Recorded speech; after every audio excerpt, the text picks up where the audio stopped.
చెప్పండి. తన జనులను ఆయన విడనాడడు. జాగ్రత్తగా వినాలి. ఆయన తన జనులను ఏం చేయడంట? విడనాడడు. ఇప్పుడు కరువు వచ్చింది. ఏలియా కాలంలో అహాబు చేసినటువంటి అవిధేయతను బట్టి, ప్రజలు ప్రవర్తించిన తీరును బట్టి పాపం వచ్చి తండ్రి తన కుమారుడిని శిక్షించినట్లుగా ప్రభు వారిని శిక్షించేందుకు కొరకు కరువు తెస్తే, ఇప్పుడు ఏమైపోయింది అని అంటే తన ప్రజలను ఆయన ఏం చేయడంట? ఆయన మాత్రం కూడా విడిచిపెట్టాడు. ఆయన శ్రద్ధ కలిగిన వాడు తన ప్రజల పట్ల. వెంటనే దేవుడు ఏం చేశాడంటే ఏలియాకు ప్రత్యక్షం అవుతూ వచ్చాడు. ఏలియాకు ప్రత్యక్షమై, ఏలియా భయపడుతున్నావా, బాధపడుతున్నావా, కరువు వస్తుందంటే నా పరిస్థితి ఏంటి, నా సంగతి ఏంటి ప్రభా, నేను సేవకుడిని, వాళ్ళలా ఉద్యోగాలు ఉన్నోడిని కాదు, వాళ్ళలా వ్యవసాయం చేసేవాడిని కాదు, నీ పని చేసేవాడినే, నా సంగతి ఏంటి అని అంటే వెంటనే దేవుడు తన జనులను ఆయన విడనాడడు. ఇంకో కుర్చీ తీసుకుని రాకండి, అక్కడ ఏంటి చిన్నపిల్లలు ఉంటారు కూర్చోడానికి. సరే, అటేం తెప్పున అవసరం లేదు. తలలు నా వైపు, నేనే కదా మాట్లాడేది, నా వైపు చూడండి, గట్టి మీరు చూస్తారు. ఇక్కడ మనం చూస్తాము దేవుడు తన జనులను ఏం చేయడంట? విడనాడడు. 94వ అధ్యాయము 14వ వచనం. కీర్తనల గ్రంథం 94:14 చదవండి. 94వ అధ్యాయం. యెహోవా తన ప్రజలను ఎడబాయువాడు కాడు, తన స్వాస్థ్యమును విడనాడువాడు. చూసారా దేవుడు ఎంత ప్రేమ కలిగిన వాడు. దేవుడు తన ప్రజలను విడిచిపెట్టాడు, తన ప్రజలను విడనాడడు. ఆయన ఏమాత్రం కూడా తన జనులను విడిచిపెట్టేవాడు కాడు. ఆయన ఎంతో ప్రేమ కలిగిన వాడు, ఆయన ఎంతో శ్రద్ధ కలిగిన వాడు.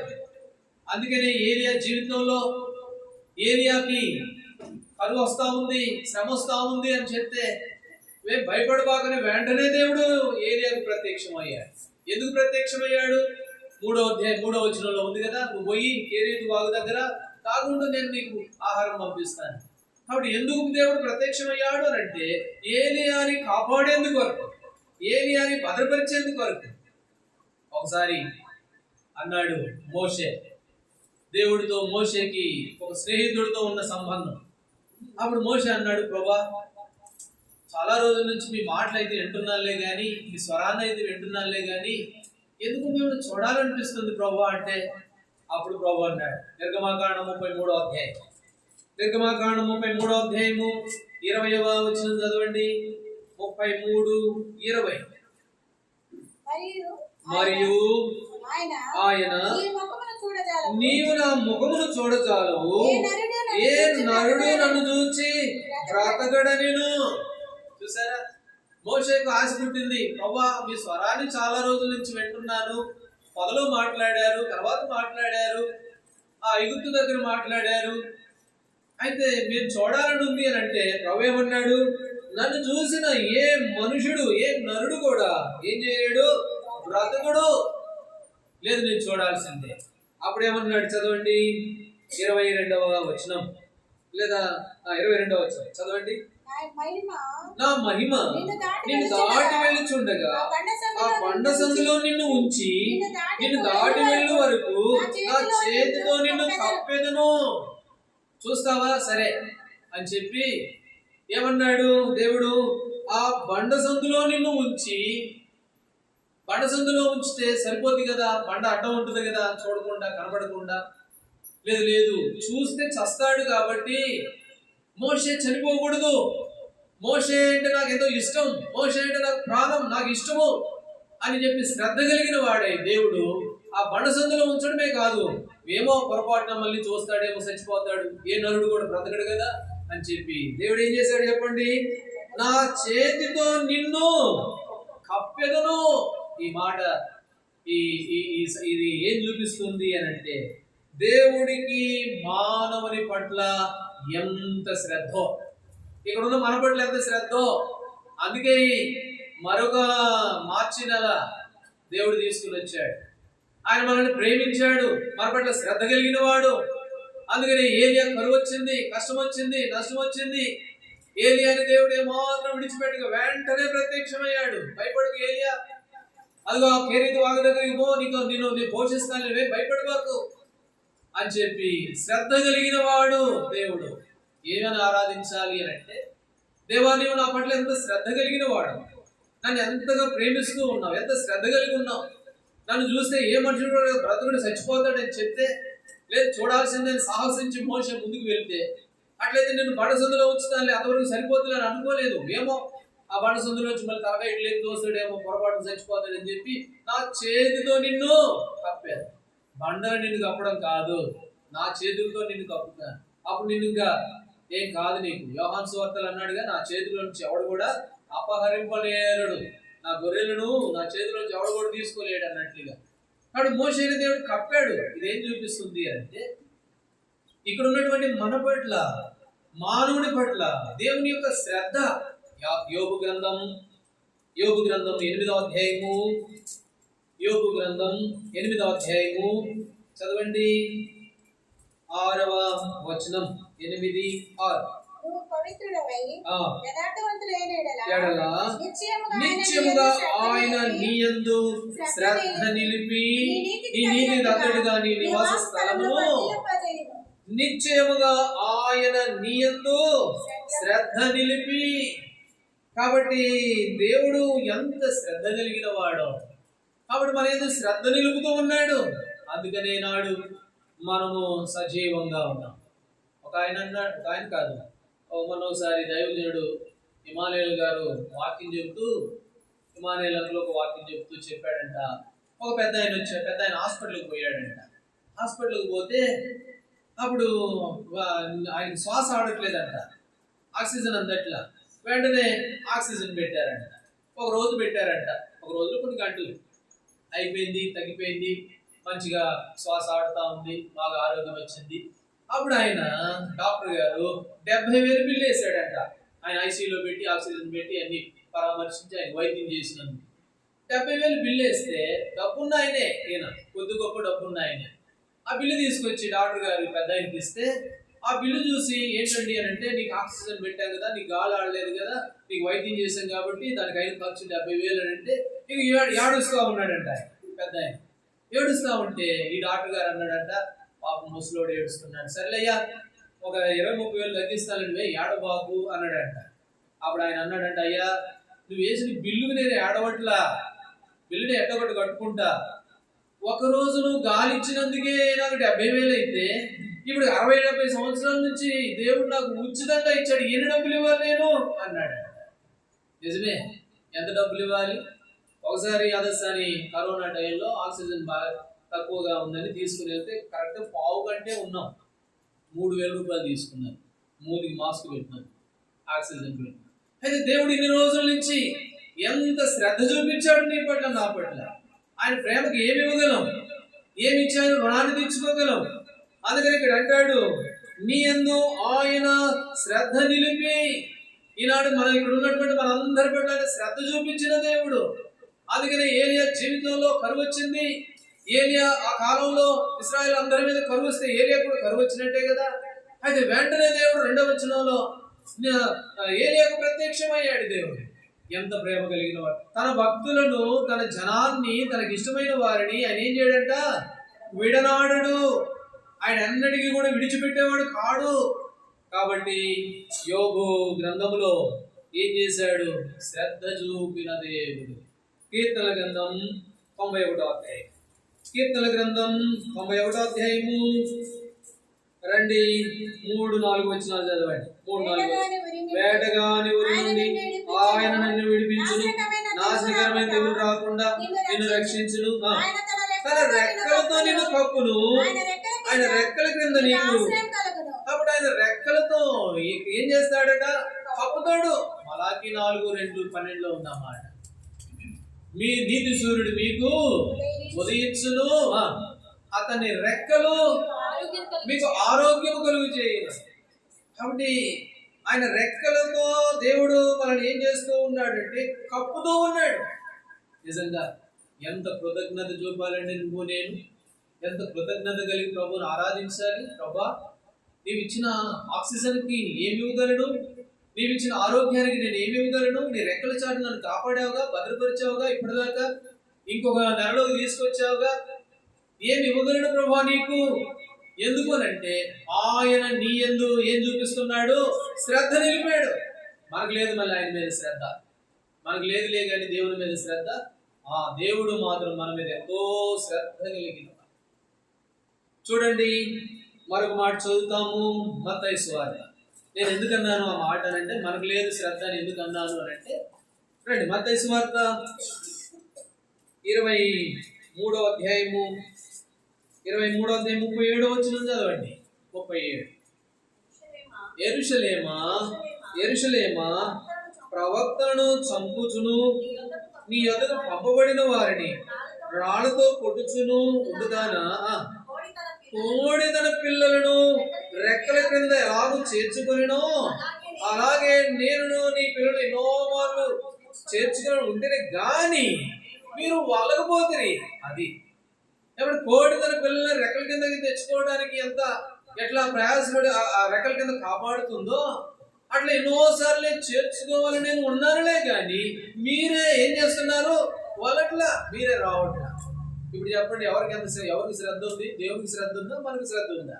ఎన్నోసార్లు ఆయన పిలిచాడు. 62వ అధ్యాయం 2వ వచనం యెషయా గ్రంథంలో, లోబడినొల్లని ప్రజల వైపు ఎన్ని గంటలు చాపాడు దేవుడు? దినమెల్లా చాపే ఉంచాడు. ఒకడు కూడా రావడం, ఒకరు కూడా వచ్చిన వాళ్ళే. కాబట్టి దేవుడు మన పట్ల ఎంతో శ్రద్ధ కలిగిన వాడు. ఆయన చేతులు చాపే ఉంచాడు. ఆయన చేతులు ఆయన రెక్కల కింద భద్రపరిచే దేవుడు. అయితే ఆయన చేతులకి మనం ఏమిచ్చామో తెలుసా? కీర్తనల గ్రంథం 22వ అధ్యాయం, కీర్తనల గ్రంథం 22వ అధ్యాయం 16వ వచనం చదవండి. 22:16. ఉన్నవి వారు నా చేతులను నా పాదములను పొడిచి ఉన్నారు. కోడి తన పిల్లలు రెక్కల కిందకి ఎలా చేర్చుకుంటుందని నేను చేర్చుకుంటూ నా చేతులు చాపే ఉంచాను అని అంటే, ఆయన మనల్ని మోషేని తన చేతులతో కప్పినట్లు మనల్ని కప్పుతూ ఉంటే ఆయన చేతులకు వచ్చిన లాభం ఏమిటి అని అంటే ఏంటంట? వాళ్ళు నా చేతులను నా పాదములను ఏం చేశారు? పొడిచారు. అది ఈ చేతులతో చేయరాని పాపాలను బట్టి ఈ చేతులకు రావాల్సిన శిక్ష ఆయన చేతుల్లో పొడవబడుతూ యేసు ప్రభువారు శిలువకెక్కక మునుపు ఆ శిష్యులందరూ ఒక గదిలో కూర్చొని ఉన్నప్పుడు అప్పుడు ఒక రొట్టెను పట్టుకొని ఆయన అన్నాడు. ఏమన్నాడు? ఇది విరవబడుచున్న నా శరీరం. ఆయన శరీరం మన కొరకు ఏం చెబుతుంది? విరవబడుతూ వచ్చింది, నలగొట్టబడుతూ వచ్చింది. కాబట్టి ఎంత ప్రేమ కలిగిన వాడు, ఎంత శ్రద్ధ కలిగిన వాడు. ఆ శ్రద్ధకై మనము ఉదయకాల సమయంలో, ప్రభా నీవు నా పట్ల ఎంత ప్రేమ కలిగి ఎంత శ్రద్ధ కలిగి ఉన్నావు, ఏమి ఇవ్వగలడు ప్రభా నీకు అని చెప్పి కృతజ్ఞతతో ప్రభుని ఆరాధించవలసిన వారంగా ఉన్నాం. ఇది మొదటి తరం. సరే, ఇప్పుడు రెండవ విషయానికి వెళ్తే రండి. రాజుల మొదటి గ్రంథము 17వ అధ్యాయము 3వ వచనం 2వ వచనం చదివాము. పిమ్మట యెహోవా వాక్కు అతనికి ప్రత్యక్షమై. ఎందుకు ప్రత్యక్షమైంది? ఆ 5వ వచనంలో కరువు వస్తా ఉందంటే తన బిడ్డలు తను వదిలిపెట్టలా, శ్రద్ధ నిలిపాడు. ఏలియా క్షేమం కొరకు, ఏలియా మీద ప్రేమ కలిగి, ఏలియా మీద శ్రద్ధ కలిగి, ఏలియాని కాపాడేందుకు కొరకై ప్రత్యక్షమవుతూ వచ్చాడు. మొదటి తలంపుగా శ్రద్ధ, దేవుని ప్రేమ, దేవుని యొక్క ప్రేమ మన పట్ల ఎంత ప్రేమ కలిగిన వాడు, ఎంత శ్రద్ధ కలిగిన వాడు, ఎంతగా తన చేతుల్లో మనల్ని కాపాడుతూ వచ్చాడు. ఆయన రెక్కల కింద ఇప్పుడు దాకా ఎంత కాపాడుతూ భద్రపరుస్తూ వచ్చాడు. అయితే రెండవ తలంపుగా ఇప్పుడు ఏలియాతో దేవుడు మాట్లాడుతూ 3వ వచనంలో ఏమన్నాడు?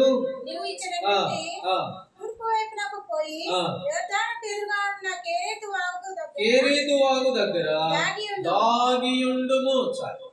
ఇప్పుడు చెప్పాడు, ఏలియాతో చెప్పాడు, నీవు దాగి ఉండుము.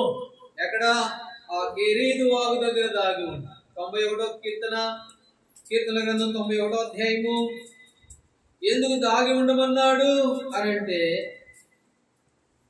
ఇప్పుడు ఏలియాని తప్పించాలా, ఏలియాని కాపాడాలా, ఏలియా మీద శ్రద్ధ చూపాలా, ఏలియాని సంరక్షించాలా. ఆ భారం దేవుని మీద ఉంది. అందుకని దేవుడు అన్నాడు, ఏలియా నువ్వు కెరీతు వాగు దగ్గరికి పోయి అక్కడ దాగి ఉండు అంటే 91వ కీర్తన 14వ వచనం చదవండి. 14వ వచనం.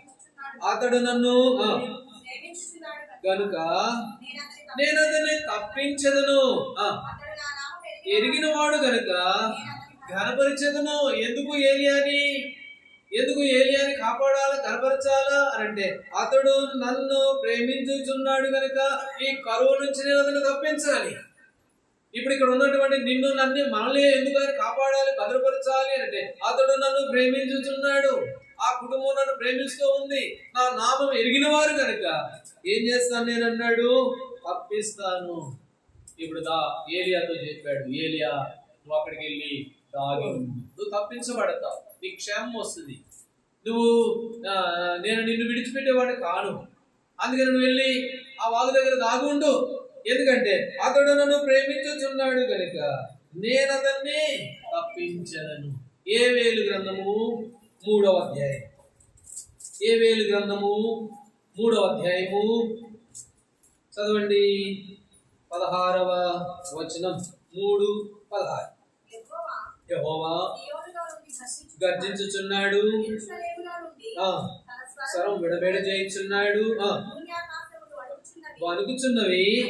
అయితే యెహోవా తన జనులకు ఆశ్రయమగును, ఇశ్రాయేలుకు దుర్గముగా ఉండును.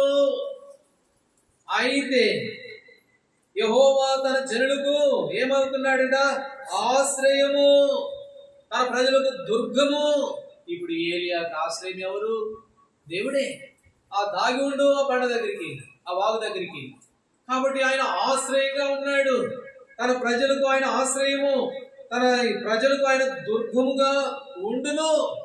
ఈనాడు మనకి ఆయన ఆశ్రయంగా, మనకు దుర్గంగా ఉన్నాడు, మనల్ని కాపాడుతూ ఉన్నాడు, సంరక్షిస్తూ. ఏలియానే కాదు, యేసుక్రీస్తు ప్రభువారు నిన్న నేడు ఏకరీతిగా ఉన్నాడు. ఆయన ఒకటే రీతిగా ఉన్నాడు, అప్పుడు ఇప్పుడు ఒకటే రీతి.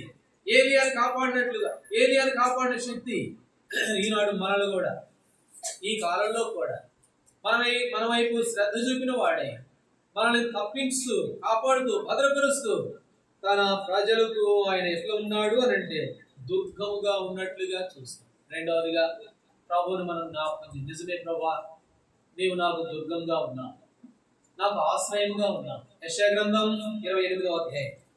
28వ అధ్యాయము యెషయా గ్రంథం 15వ వచనం. చేసుకుంటివి, ఏకమైతివి, రాదు, అబద్ధములను మాకు ఆశ్రయముగా చేసుకుంటివి, మాయ క్రింద దాగి ఉన్నాము. కాబట్టి ఒకప్పుడు మన జీవితంలో ఎక్కడ దాగి ఉన్నాము అని అంటే అబద్ధములను ఆశ్రయంగా చేసుకుంటివి, మాయ కింద ఏం చేయబడ్డాం, దాగి ఉన్నాం. ఇది మన బ్రతుకు, ఇది మన సంగతి. ప్రభు మనకు ఆశ్రయంగా ఉండక మునుపు ఇశ్రాయేలుకు యెహోవా ఆశ్రయంగా దుర్గంగా ఉన్నాడు అని రాయబడిన ప్రకారం ఆయన దగ్గరికి మనం ఆశ్రయంగా రానప్పుడు అబద్ధములను ఏం చేస్తూ వచ్చామట, వాటిని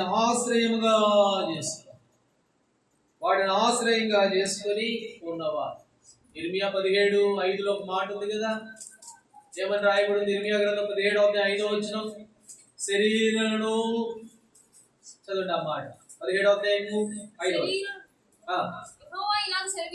ఇలాగ సెలవిచ్చుచున్నాడు, నరులను ఆశ్రయించి శరీరను తనకు ఆధారంగా చేసుకొని తన హృదయం యెహోవాను తొలగించుకున్నవాడు శాపగ్రస్తుడు.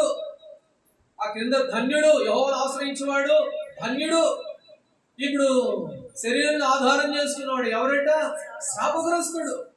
అబద్ధములను ఆశ్రయించాం, అబద్ధాల దగ్గర దాగి ఉన్నాం.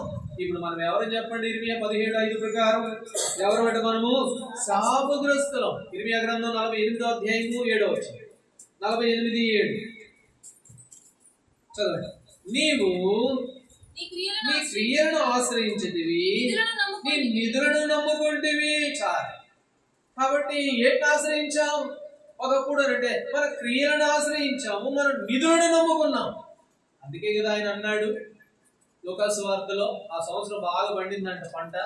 పండితే ఏమన్నాడు చెప్పండి? ఆ ధనవంతుడు, ఓ నా ప్రాణమా, తినుము త్రాగుము సుఖించుము, నీకు అనేక సంవత్సరాలు విస్తారంగా సమకూర్చాడు. దేన్ని ఆశ్రయించాడు అని అంటే తనకున్నటువంటి నిధులను నమ్ముకున్న మనుషుడు. వాటినాడు ఒకప్పుడు మన జీవితంలో ప్రభుని ఆశ్రయించిన వారు కాము, అబద్ధములను ఆశ్రయించిన వారు, మన క్రియలను మన నిధులను నమ్ముకున్నటువంటి వారు. అయితే హన్న పాట పాడి ఒక మాట అంది. మొదటి సమూయేలు గ్రంథం 2వ అధ్యాయంలో హన్న పాట పాడుతూ సంతోషముతో దేవుని గురించి పాట పాడుతూ 2వ వచనంలో చక్కటి మాట అన్నది. మొదటి సమూయేలు గ్రంథం 2వ అధ్యాయము 2వ వచనం, యెహోవా వంటి పరిశుద్ధ దేవుడు ఒక్కడును లేడు, నీవు తప్ప మరి ఏ దేవుడు లేడు.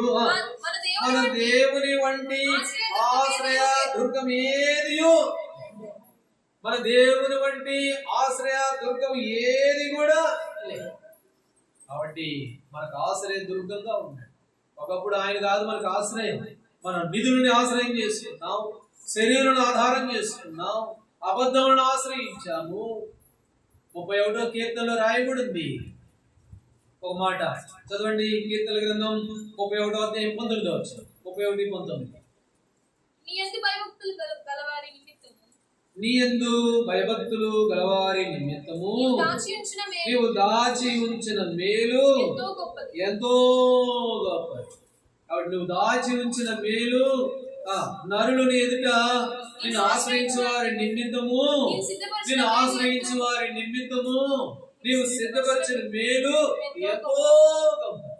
ఆయన ఆశ్రయించిన వారికి దాచి ఉంచిన మేలు ఎంతో. ఏలియా దేవుని ఆశ్రయించాడు. ఏలియాని దేవుడు విడిచిపెట్టలేదు. శ్రద్ధ చూపిన దేవుడు ఏలియా పట్ల. కరువు వస్తా ఉంది, అయితే తన ప్రజలు ఆయన విడిచేవాడు కాడు, విడిచిపెట్టేవాడు కాడు. వెంటనే ఏలియాకు ప్రత్యక్షమయ్యాడు 2వ వచనంలో. ఆ 2వ వచనంలో ప్రత్యక్షమడు పిమ్మట యెహోవా కథను ప్రత్యక్షమై అనే మాట ఏం చూపిస్తాడే? దేవుని యొక్క ప్రేమ, ప్రత్యేకమైన శ్రద్ధ ఏలియా పట్ల. అయితే రెండవదిగా మనం చూస్తూ వచ్చాము, ఆ ఏలియాతో దేవుడు చెప్పాడు, పోయి అక్కడ దాగి ఉండు. కాబట్టి దేవుడే ఆశ్రయం. ఇంతకుముందు మాయ కింద దాగి ఉన్నాం, అబద్ధాల కింద దాగి ఉన్నాం, నిధులను నమ్ముకుని వాటిని ఆశ్రయించాం, క్రియలను నమ్ముకుని వాటిని ఆశ్రయించాం. అయితే ప్రభు అంటున్నాడు, నిన్ను ఆశ్రయించు వారి ఎడల నీవు సిద్ధపరిచిన మేలు ఎడల. ఇప్పుడు ఆయన ఆశ్రయించాం. మనం నిజంగా మనం ఎంత ధన్యులం. చదవలేదులే కానీ 20వ గ్రంథం 17వ అధ్యాయము 9వ వచనంలో అనుకుంటారు, యెహోవాను నమ్ముకున్నవాడు ధన్యుడు, యెహోవాను ఆశ్రయించేవాడు ధన్యుడు. ఆయన ఆశ్రయించిన మనం ఎవరమంట? రెండవదిగా జ్ఞాపకం చేసుకోవాలి ఏమిటంటే, ప్రభా నిన్ను ఆశ్రయించిన జనాంగముగా నన్ను చేశాను. నేనంటే ఎంత శ్రద్ధ, ఎంత ప్రేమ. నా కొరకై నీ చేతులలో పొడవబడ్డాయి, నీ పాదాల్లో గాయపరచబడ్డాయి. నన్ను మీరు నాకు ఆశ్రయంగా ఉండాలని యెషయా గ్రంథం 32వ అధ్యాయం, గొప్ప బండ నేడువలే ఉన్నాడంట. అలసట పుట్టించు దేశమున గొప్ప బండ నేడువలే ప్రభు ఉన్నాడు మరి. కాబట్టి నన్ను ఎంతగా మేము ఆశ్రయించే ప్రజగా చేసుకున్నాను. నేను ధన్యుడు, నన్ను ధన్యుడిగా చేశాను. అందుకనే నేను మిమ్మల్ని ఆరాధిస్తున్నాను, అందుకనే మిమ్మల్ని స్తుతిస్తున్నాను అని చెప్పి ఈ యొక్క సమయంలో ప్రభుని మనము ఆ రీతిగా ఆరాధించవలసిన వారంగా. సరే, ఇప్పుడు 3వ విషయానికి వెళ్తాం. రాజుల మొదటి గ్రంథం 17వ అధ్యాయం, 17వ అధ్యాయము 4వ వచనం.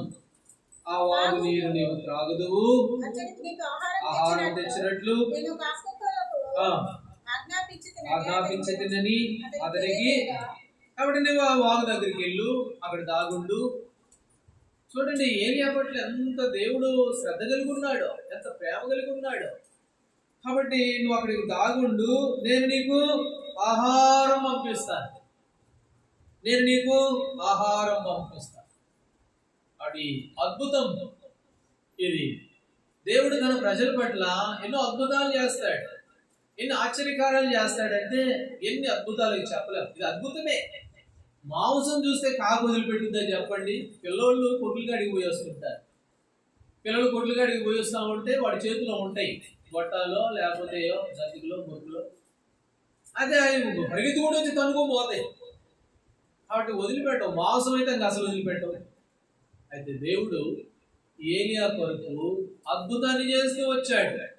ఏదైతే వదిలిపెట్టదో ఆ కాకి వాడి చేతి ఆహారం పంపించాడు. నోవాహు కూడా జలప్రలయం వచ్చిన తర్వాత కాకిని విడిచాడంట. కాకిని విడిస్తే అది రాలేక లోపలికి. ఎందుకు? ఇక పీరుగులు కనబడ్డాయి, ఉబ్బిపోయి ఉన్నాయి, నేలలో తేలాడుతూ ఉన్నాయి, దానికి సమృద్ధి ఆహారం దొరికింది. కాబట్టి కాకి అంత ఇష్టం మాంసం అంటే. అయితే ఆ కాకుడి చేత ఏలియాకు ఆహారం పంపిస్తూ ఉన్నాడు. ఇది మూడవదిగా ఏలియా జీవితంలో ఇది మహాద్భుతం, ఇది ఆశ్చర్యమైన కార్యము.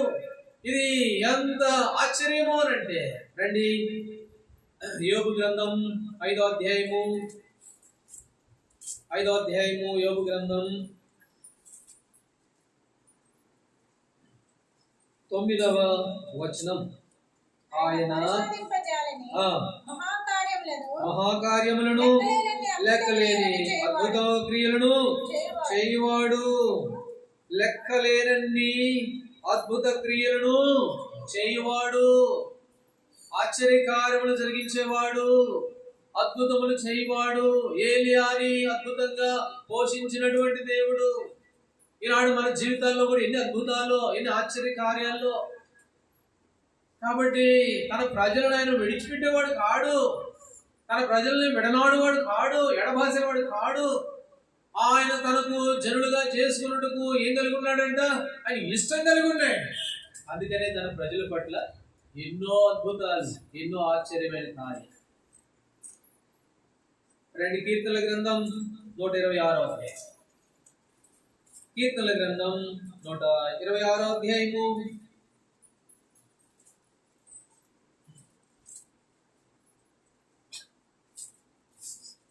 2వ వచనం చదవండి. 2వ వచనం. మనము కలగనిన వారి వలె నుండి మన నోటి నిండా నవ్వుండెను, మన నాలుగు ఆనంద గానముతో నిండి. ఇప్పుడు ఎట్లున్నారంట? మనము కలగన్న వారి వలె ఉన్నాం, మన నోటి నిండా ఏముంది? నవ్వు. ఎందుకనంటే ఇది కళా నిజమా? ఒక్కోసారి నేను అనుకుంటాను, ఇక్కడ వండుకొని ఉంటాను, ఎక్కువ శాతం నేను కిందనే ఉంటాను, నేను పులిపేట దగ్గర వండుకొని ఉంటాను, పైకి చూస్తూ ఉంటాగా. అప్పుడు అనుకుంటాను కళ నిజమా? కాబట్టి కళే, కళలాగనే. ఎందుకంటే దేవుడు తన ప్రజల పట్ల ఏం చేస్తాడట? ఆశ్చర్యమే కార్యము, అద్భుతాలు చేసేవాడు. కాబట్టి చాలా మంది కొంతమంది అంటూ ఉంటారు, ఏంటి నువ్వు అక్కడ ఉంటున్నావా, ఆ ప్రాంతంలో నువ్వు నిలబడ్డావుంటే అబ్బో సామాన్యమైన విషయం కాదే అంటే మనకేం అంతేం అనిపించిన. ఎందుకంటే దేవుడు అద్భుతాలు చేసేవాడు, ఆశ్చర్యకారాలు చేసేవాడు. కలగన్న వారి వలె ఉంటుంది, మన నోటి నిండా నవ్వు. ఇది కళ నిజమా? ఆశ్చర్యమే. దేవుడు ఏలియా పట్ల ఆశ్చర్య కార్యములు జరిగిస్తూ ఉన్నాడు. ఆకులు ఎక్కడెక్కడ నుండి సమకూరుస్తున్నాయో ఏమో ఆ మాంసాన్ని మింగాలని ఉంటది కాకి కూడా. దేవుడు చెప్పాడు కాబట్టి గొట్టకేస్తే ఒట్టు ఆ దొరికిన దాన్ని దొరికి తీసుకొని చేయలేక పెడతా ఉంది. ఎంత ఆశ్చర్యము!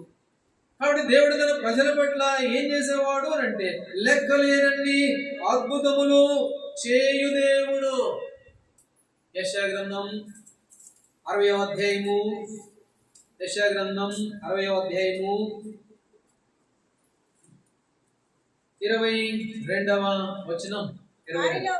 వారిలో ఒంటరైన వాడు 1000 మంది అగును, ఎన్నిక లేని వాడు బలమైన జనమగును. యెహోవాకు నేను తగిన కాలమందు ఈ కార్యము తగిన కాలమందు కార్యం చేసేవాడు. ఒంటరిగా ఉన్నవాడు ఎంతమంది అవుతారట? 1000 మంది అయిపోయాడు. నిజమే. దేవుడు ఎంత ఆశ్చర్యము! మనల్ని ఒంటరిగా ఉన్నాం, ఒకరిమే ఉన్నాం, మన వల్లేమో ఉంది. ఒక ఆయన అన్నాడు అక్కడ ఎవరు ఉంటారులేండి, అక్కడ అంతా 10 రూపాయల వాళ్ళే అంటే ఏం చేయలేరులే, ఏం కాదులే. అయితే అద్భుతంలో తన ప్రజల వల్ల చేయగలిగిన దేవుడు, ఆశ్చర్యమైన కార్యములు జరిగించగలిగిన దేవుడు. ఇలాగూ ఆ దేవుడు మనం కలిగి ఉన్నాము అని అంటే ఎంత ధన్యులం, ఎంతగా ఆయనకు కృతజ్ఞత కలిగి జీవించవలసిన వారము. దేవుడు తన ప్రజల పట్ల లెక్కలేనన్ని అద్భుతములు, ఆశ్చర్య క్రియలు, అద్భుత కార్యములు ఆయన ఏం చేస్తాడట? చేయవాడు. కొరింథీయులకు రాసిన 2వ పత్రిక 9వ అధ్యాయం. కొరింథీయులకు రాసిన 2వ పత్రిక 9వ అధ్యాయము 10